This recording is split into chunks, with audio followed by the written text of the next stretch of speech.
5 نمازیں پڑھنے میں کتنا زور لگتا ہے. اللہ کے واسطے بچوں نماز نہ چھوڑو، کسی حال میں نماز نہ چھوڑو. 1439 سال میں صرف ایک موقع ہے جس میں نماز چھوڑنے کا مجھے کچھ گنجائش نظر آتی، وہ کربلا کا میدان ہے. میرے نبی کے نواسے نے سر دے دیا، نماز نہیں چھوڑی، اور یہ اعلان کیا کہ زیر خنجر وہ یہ پیغام سنایا ہم. نماز نہ چھوٹے. اس امت کی اللہ سے قربت کی سب سے بڑی نعمت نماز ہے.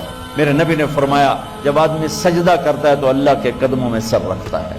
تو میں سب سے یہ جھولی پھیلا کے کہتا ہوں، نماز کبھی چھوٹ جائے قضائی دو، کبھی چھوٹ جائے قضائی دو، کبھی چھوٹ جائے قضائی دو، لیکن نماز چھوڑو نہیں، چھوڑو نہیں، چھوڑو نہیں. میرے نبی کے دنیا سے جاتے ہوئے آخری الفاظ تھے الصلاۃ الصلاۃ الصلاۃ. میری امت نماز نہ چھوڑنا، نماز نہ چھوڑنا، نماز نہ چھوڑ.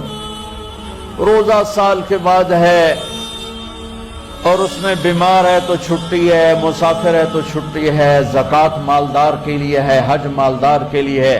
فرض جو سروں پر قائم ہے وہ نماز ہے. میں ساری اپنی نسل کے سامنے، بچے بچیوں کے آگے ہاتھ جوڑتا ہوں، ان بڑوں کے سامنے ہاتھ جوڑتا ہوں کہ اللہ رسول کے واسطے سجدے سے باغی نہ ہو، سجدے سے باغی نہ ہو، سجدے سے باغی نہ ہو.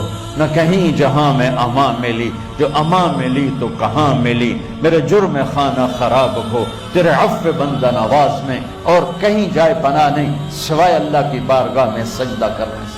تو میں سب سے اپیل کروں گا، بچے بچیوں سے، اساتذہ سے، ٹیچروں سے، پروفیسر سے، وی سی سے، اور سارے جتنے بھی عملہ یہ کھڑا ہوا ہے، پہرے دار کھڑے ہوئے ہیں، گارڈ ہیں، اللہ رسول کے واسطے، یہ کیمرہ مین ہیں، نماز نہ چھوڑو، نماز نہ چھوڑو، نماز نہ چھوڑو. میرے نبی نے فرمایا جعلت قرۃ عینی فی الصلاۃ، میری آنکھوں کی ٹھنڈک نماز ہے.